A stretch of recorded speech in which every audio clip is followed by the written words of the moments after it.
Hello friends, welcome to my channel sparkle education. दोस्तों, ये SSC previous year का English का 4th प्रैक्टिस सेट है। इससे पहले हमने 3 प्रैक्टिस सेट सोल्व किए हैं और ये देखिए, ये जो सेट है आपका, जो मैं सोल्व करा रहा हूँ, वो आपकी CGL, CHSL और आगे MTS की वैकेंसी आने वाली है उसके लिए, और साथ में आपका एसिक UDC प्लस स्टेनो के लिए भी हेल्पफुल रहेगा, क्योंकि आप जानते हैं कि UDC और स्टेनो का सिलेबस भी जो है सेम ही है। स्टेनो में की अगर मैं बात करूं, एसिक स्टेनो की, तो उसमें इंग्लिश के 100 क्वेश्चन आते हैं, लेकिन जो पैटर्न है, जो सिलेबस है, वो यही रहेगा इंग्लिश का। और UDC का सेम है, 25 क्वेश्चन आते हैं। तो UDC का तो बिल्कुल सेम ही है, लेकिन स्टेनो में जो है 100 क्वेश्चन आते हैं, लेकिन क्वेश्चन जो है यही पूछे जाएंगे, पैटर्न यही रहेगा, बस क्वेश्चनों की संख्या क्या है, ज़्यादा हो जाएगी। तो इसलिए मैंने सबको एक जगह इनको ज्वाइन कर दिया है। और ये सीरीज़ आपको डेली, एक सेट आपको डेली इवनिंग में मिलेगा, लगभग 7 बजे के आसपास, ठीक है। तो 7 से 8 बजे के आसपास आपको डेली एक सेट मिलेगा GS का, साथ में आपको GS का भी मिलेगा और रीजनिंग का भी। तो डेली आप इस सेट को ज़रूर सोल्व करें और आप देखें कि हमारे जो प्रिपरेशन है वो कितनी अच्छी है। तो ये प्रीवियस ईयर का है और CHSL में ये 2017 में पूछा गया है। तो चलिए एक एक करके क्वेश्चन को सोल्व करेंगे।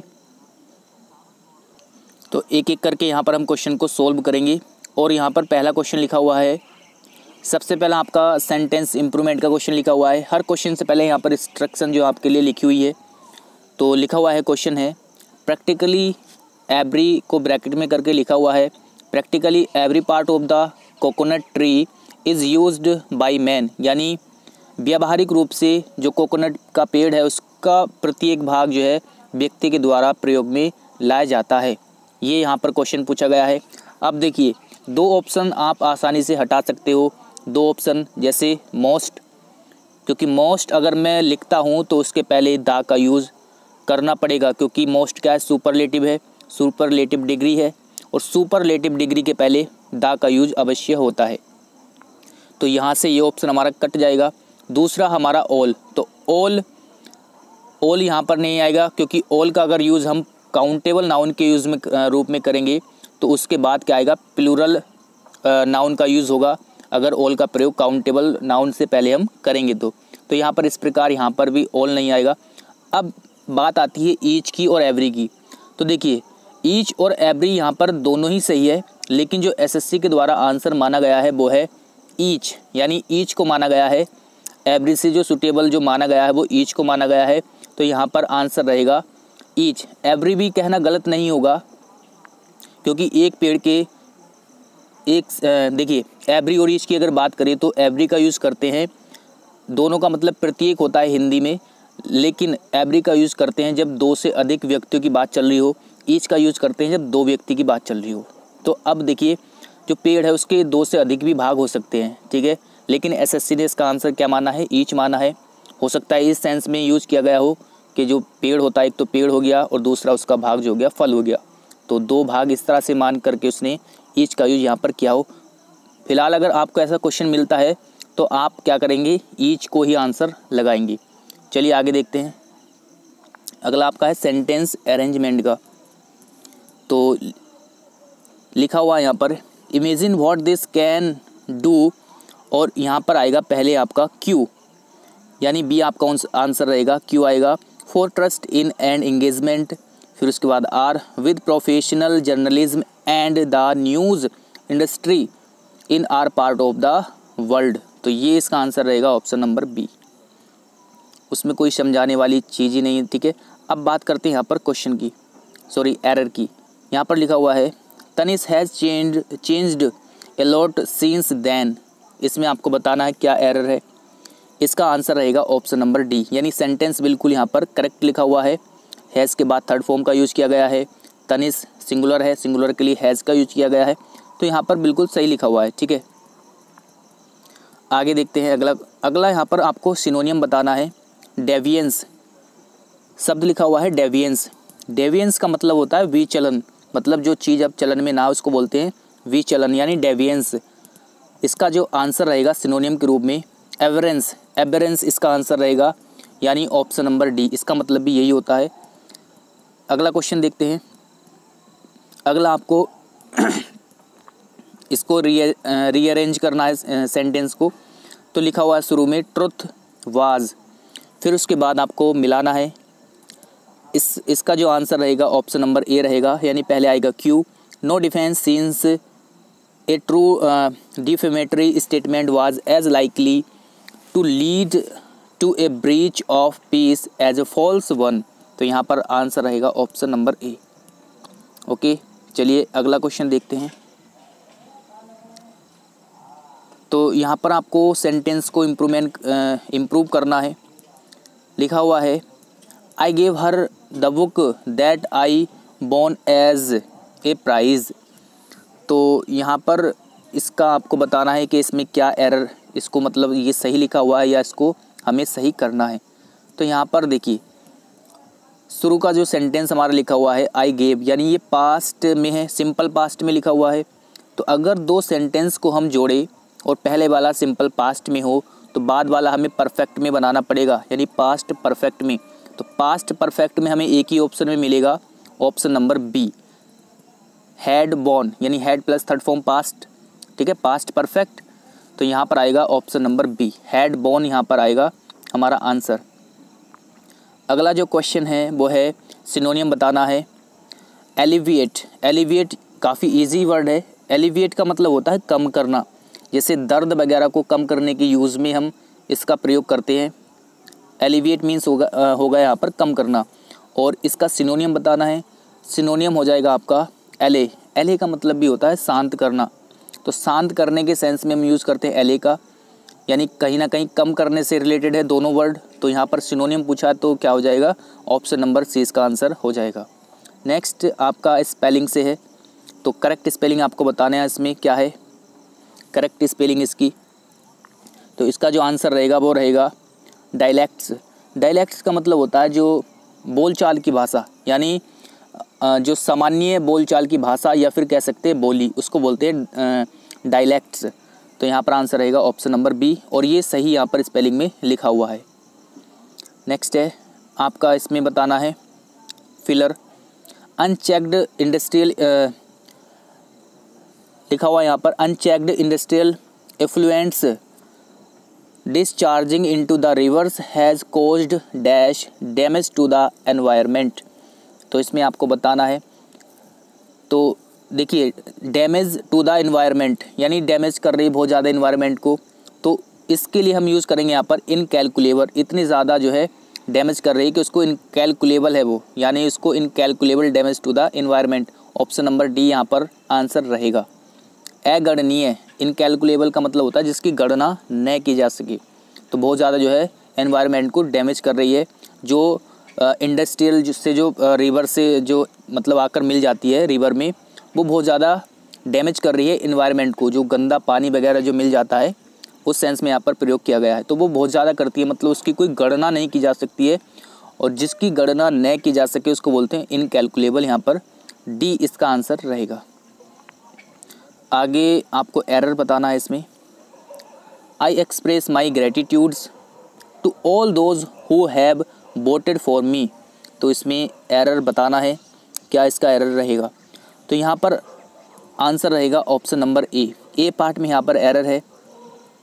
देखिए यहाँ पर लिखा हुआ ग्रेटिट्यूड्स। ग्रेटिट्यूड एक अब्स्ट्रैक्ट नाउन है, और अब्स्ट्रैक्ट नाउन को सिंगुलर फॉर्म में लिखते हैं हमेशा। तो यहाँ पर और मतलब अब्स्ट्रैक्ट नाउन जो है अनकाउंटेबल होते हैं, और इसके साथ हम एस या इसका यूज़ करके प्लूरल नहीं बना सकते हैं, इसलिए यहाँ पर एस कट जाएगा, यानी ग्रेटिट्यूड्स का जो हो जाएगा वो हो जाएगा ग्रेटिट्यूड। आंसर रहेगा हमारा ऑप्शन नंबर ए। आगे बढ़ते हैं। अगला जो क्वेश्चन है आपका, यहाँ पर फिलर भरना है।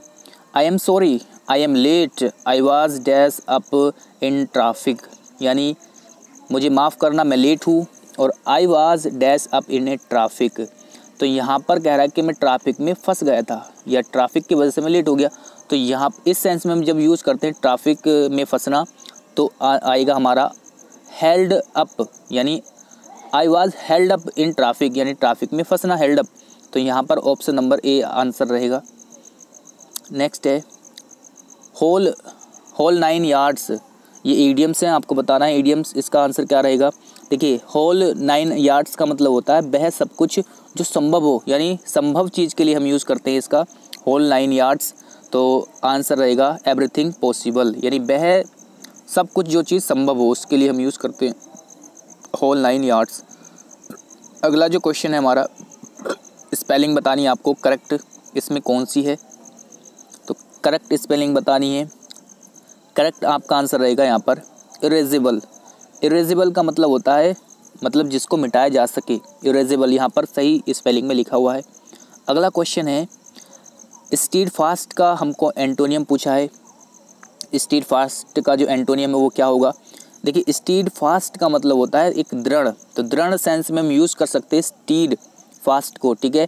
तो यहाँ पर आ जाएगा प्लायंट। प्लायंट का मतलब होता है लचीला, तो ये इसका एंटोनियम हो जाएगा।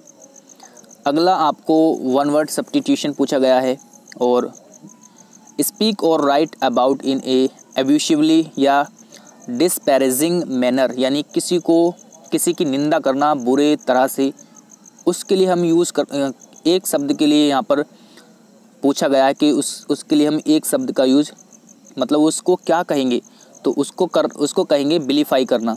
बिलीफाई का मतलब होता है किसी की निंदा करना बुरी तरह से, किसी को मतलब गलत तरीके से बोलना, एब्यूसिवली तरीके से, है ना, यानी कलंक लगाना किसी पर, तो बिलीफाई यहाँ पर इसका आंसर रहेगा। नेक्स्ट है अंडर द वेदर। ईजी है ये इडियम्स, काफ़ी बार पूछा जा चुका है। तो देखिए चाहे वो वोकैबुलरी हो, चाहे वो आपका ग्रामर सेक्शन हो, क्वेश्चन जो है रिपीट होते रहते हैं, इसलिए प्रीवियस ईयर की वोकैब तो काफ़ी इंपॉर्टेंट हो जाती है आपके लिए। तो प्रीवियस ईयर की वोकैब आपको ज़रूर करनी पड़ेगी अगर एसएससी का एग्ज़ाम आपको क्रैक करना है तो यहाँ पर लिखा हुआ ये काफ़ी जो क्वेश्चन है वो कई बार आ चुके हैं, रिपीटेड हो चुके हैं।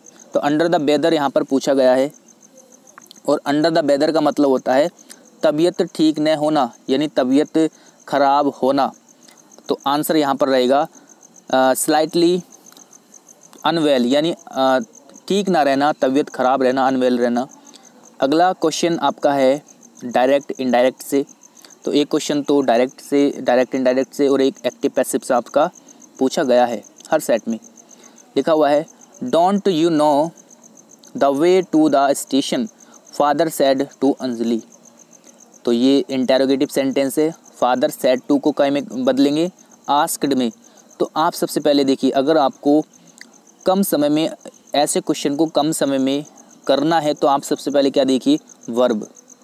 तो यहाँ पर डोंट लिखा हुआ है मतलब सिंपल प्रेजेंट में है, तो अगर मैं इसको इनडायरेक्ट में बदलूँगा तो पास्ट में जाएगा, और ये देखना है हमें पास्ट में कौन सी वर्ब है। देखिए डिड पास्ट में है, लेकिन डिड के बाद फर्स्ट फॉर्म का यूज करते हैं, तो न्यू लिखा हुआ है, यानी ये सेकंड फॉर्म लिखी हुई है, तो ये इस प्रकार से गलत।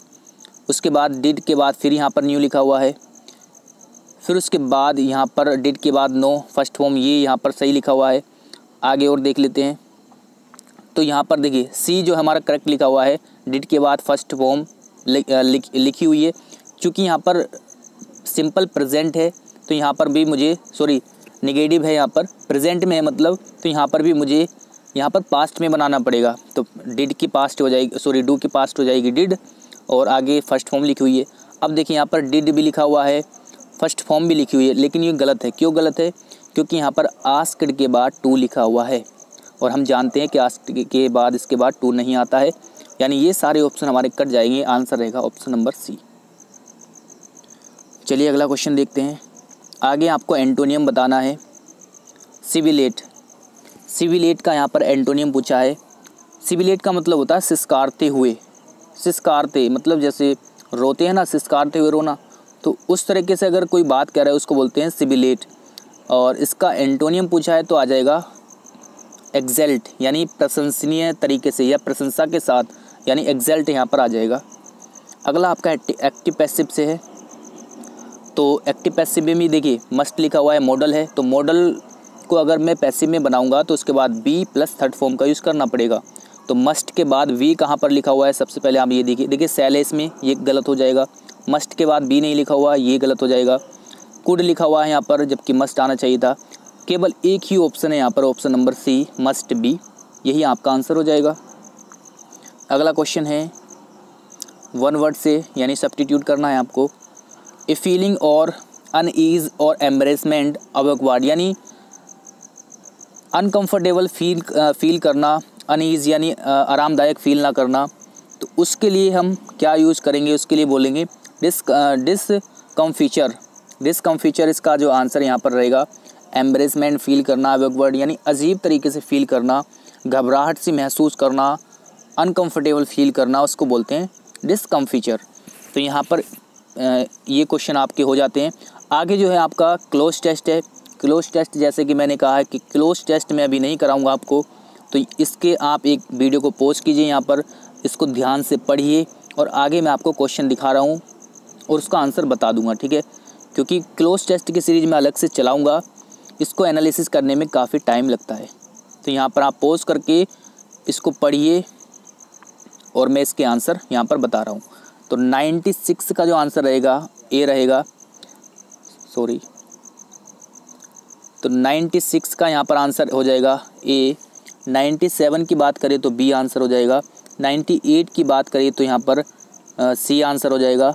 99 की अगर मैं बात करूँ तो ए हो जाएगा और 100 की अगर बात करें तो हो जाएगा डी। तो इस प्रकार से आपका ये प्रैक्टिस सेट भी आपका सोल्व हो जाता है। डेली आपको 7 से 8 बजे के बीच प्रैक्टिस सेट मिलता रहेगा और किसी किसी दिन आपको 2 प्रैक्टिस सेट भी मिल सकते हैं, जीएस और इंग्लिश का साथ में। अन्यथा आपको एक प्रैक्टिस सेट तो ज़रूर ही मिलेगा, चाहे जीएस का हो चाहे इंग्लिश का हो। तो डेली आप देखिए, आपकी अच्छे से प्रिपरेशन हो जाएगी। Thanks for watching this video.